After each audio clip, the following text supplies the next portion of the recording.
Hola, soy Francia Hernández, especialista en lengua y literatura, egresada de la Universidad Pedagógica Experimental Libertador y actualmente docente del área de castellano en la Unidad Educativa Celedonio Rivas. En esta oportunidad vengo a hablarles un poco sobre lo que es el modelo de solución de problemas de Alex Osborne y Cindy Partners.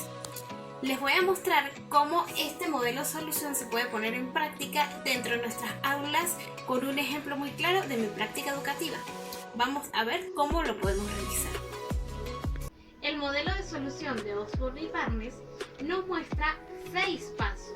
En este caso les voy a hacer el ejemplo con un grupo de estudiantes de educación media general, específicamente de tercer año.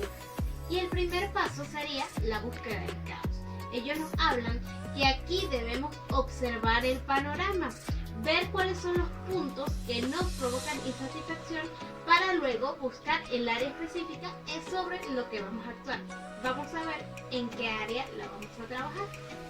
Y en esta oportunidad vengo a presentarles el diagnóstico que realicé en el aula de tercer año de educación media general de la Unidad Educativa Celedonio Rivas. Este diagnóstico relacionado con el tema de las dificultades del aprendizaje. Bienvenidos todos. Se han dado definiciones sobre lo que son las dificultades de aprendizaje.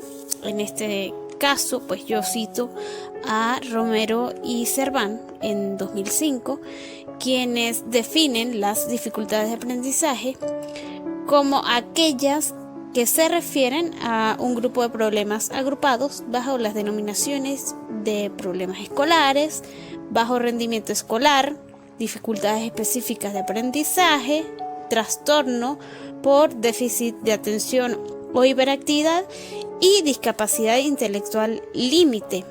Entonces, en resumidas cuentas, no es más que los problemas que presenta una persona o que puede tener una persona al desear aprender algo. El segundo paso es la identificación de los hechos.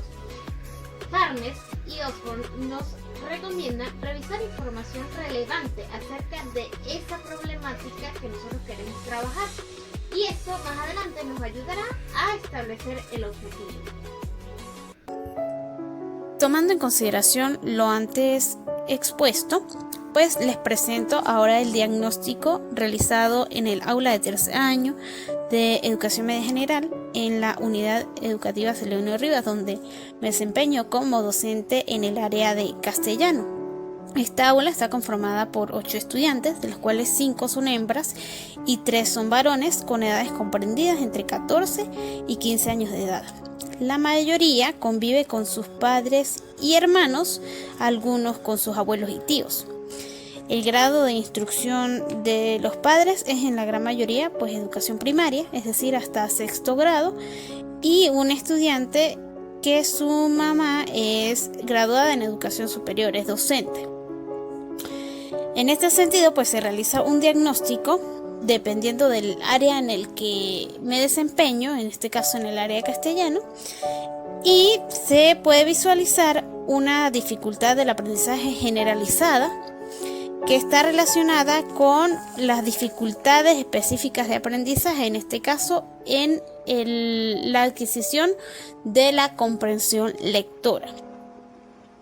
En este sentido, pues también me apoyaré en lo descrito por Casani en 2006, quien menciona que pues aún hoy en día se considera que una persona sabe leer o que es una persona lectora simplemente por el hecho que puede decodificar un texto escrito.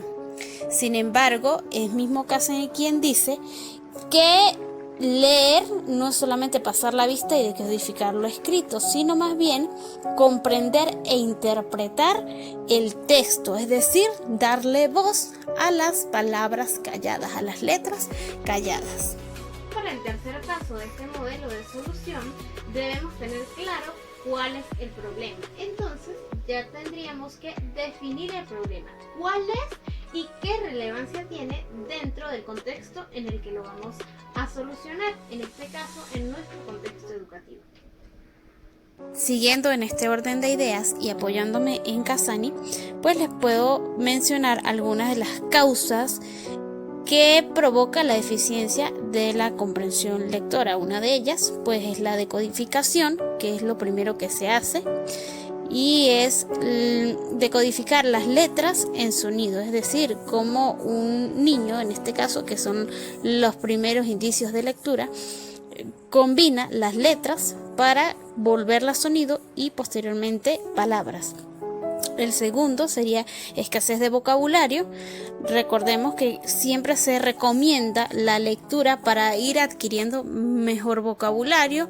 Mientras más vocabulario vayamos adquiriendo, pues mejor vamos a ir interpretando los textos que posteriormente vamos leyendo. Confusión respecto a las demandas.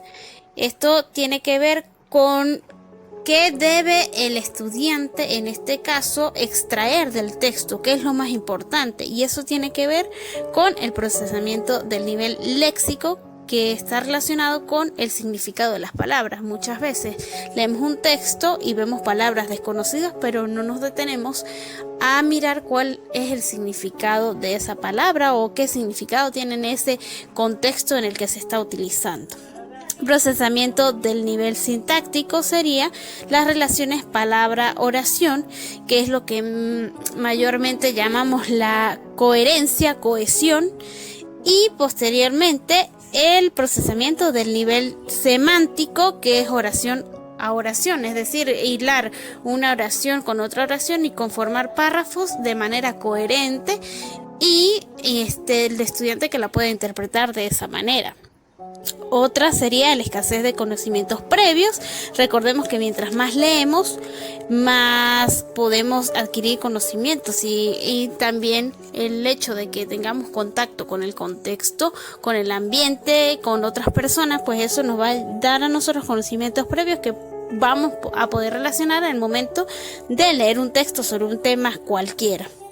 Construcción de conocimiento sería el quinto, y algunos con problemas de memoria, que eso está relacionado. Bueno, yo leo un texto, pero de pronto al momento yo lo puedo leer e interpretar, pero si leo otro texto relacionado con el mismo tema, de pronto no voy a recordar a qué tenía referencia ese tema. Entonces, pues estas son algunas de las causas de las deficiencias en la fluidez lectora. Entonces, ¿cómo relaciono yo estas causas con mi problema, o en este caso con las dificultades de aprendizaje en los estudiantes de tercer año de educación media general? Bueno, noto que hay un rechazo a la lectura, es decir, evitan a toda costa realizar lecturas, sobre todo en voz alta, y comentarlas con sus compañeros. Tienen escasa motivación. Generalmente cuando pregunto qué tipos de estrategias les gustaría trabajar, lo menos que quieren trabajar es con lecturas, es decir, pues no tienen ninguna motivación porque sienten que de verdad no van a comprender los textos. En tercer lugar, pues tienen pensamientos autoevaluativos, porque siempre mencionan que si no comprenden, ¿para qué van a leer? Y eso pues sería un ciclo, porque entonces si no comprendo, ¿para qué voy a leer? Vuelven a rechazar la lectura y vuelven a tener escasa motivación. Entonces es un ciclo que no cierra, y por eso pues es que sobre todo se da lo que es la poca comprensión lectora. Una vez que hemos identificado el problema, ahora tendremos que buscar ideas, es decir, el cuarto paso es la búsqueda de ideas o estrategias que nos ayuden a solucionar el problema identificado. Apoyándome en Casani nuevamente, pues entonces les presento algunas sugerencias que se pueden utilizar dentro de las aulas de clase, que bien me pueden servir a mí, pero también les puede servir a ustedes, compañeras que están en aula y en aula de educación primaria. Pues entonces presento algunas sugerencias que Casani pues también nos facilita para desarrollar lo que son las destrezas mentales o procesos cognitivos relacionados con la comprensión lectora. En este caso, algunas destrezas que son anticipar lo que dirá un escrito, aportar nuestros conocimientos previos, hacer hipótesis y verificarlas, elaborar inferencias para comprender lo que solo se sugiere y construir significados. Entonces Casani nos habla, o mejor dicho, nos sugiere hacer algunas preguntas a nuestros estudiantes. No necesariamente ellos lo deben responder de manera escrita. Recuerden que si algunos tienen renuencia a la lectura, pues también pueden tener renuencia a la escritura. Entonces, pues lo pueden hacer de manera oral. Una de las preguntas es: ¿quién es el autor? Tratar de que nuestros estudiantes, cuando lean un texto, lo contextualicen. ¿Quién es el autor? ¿Cuántos libros han escrito? ¿Cuándo lo escribió? Cosas que tengan que ver con la vida del autor de ese texto. En segundo lugar, preguntar qué pretende, cuál es esa intención comunicativa que tiene el autor al escribir. Es decir, ¿por qué escribe? Puede ser para informar, para persuadir, para tratar de hacernos cambiar una idea. Cualquier intención comunicativa, pero que el estudiante la comprenda. Y bueno, de allí parte de por qué se escribe el texto. ¿Dónde y cuándo se ha publicado? Analizar los medios. Fue en un periódico, en una revista, un libro, en un blog, porque recuerden que en esta era tecnológica pues la mayoría de los textos vienen directamente de la web. Entonces pues es un blog, es una página web, cualquier cosa. ¿Dónde y cuándo se ha publicado? Es muy importante. ¿Qué tipo de texto es? Este sí lo he trabajado bastante con mis estudiantes. Lo que son las tipologías textuales. ¿Por qué? Porque dependiendo del tipo de texto, pues también van a poder responder qué intención comunicativa tiene. La otra pregunta puede ser: ¿qué tipo de información aporta? Puede ser una información sobre temas de salud, temas de política, temas de educación. ¿Qué tipo de información aporta? ¿Qué datos se destacan y qué datos se minimizan? ¿Qué es lo que se da a entender? Muchas veces recuerden que hay textos que tienen una ambigüedad. Escriben una cosa pero quieren que entendamos otra, o de repente nosotros como lectores siempre vamos a interpretar según nuestro propio criterio. A quién cita y a quién no. Recuerden que todo está dicho, nada es que lo vamos a inventar. Entonces ese autor se basó en lo que dijo otro autor para escribir lo que escribió, o simplemente fue una idea que solo se le ocurrió. Esas cosas son importantes que el estudiante las analice. ¿Qué palabras utiliza el texto? Esto tiene que ver con la adquisición de vocabulario. Hay que decirle a nuestros estudiantes que si hay una palabra que no la entienden, que por favor lo busquen en el diccionario, que analicen lo que se llamaría cotexto, es decir, en qué contexto está escrita esa palabra. Cotexto es otra definición. ¿Y cuál es tu opinión? Es muy importante. Cuando nosotros estamos tratando de formar lectores, queremos que sean lectores críticos, que digan, bueno, estoy de acuerdo o no estoy de acuerdo con lo que dice este texto, estoy de acuerdo por tal cosa, no estoy de acuerdo por tal cosa. Queremos que nuestros estudiantes sean lectores críticos, no simplemente, voy a leer por leer. Una vez que identificamos cuál es el problema y que estudiamos cuáles son las estrategias que mejor se adaptan para solucionar ese problema, Osborne y Parnes nos muestran un quinto paso. En este caso es la búsqueda de soluciones. Es decir, ya sabiendo la estrategia que mejor podemos utilizar, la debemos aplicar. Y el sexto y último paso es el logro de la aceptación, o en este caso la evaluación de cómo funcionó esa estrategia para la solución de ese problema.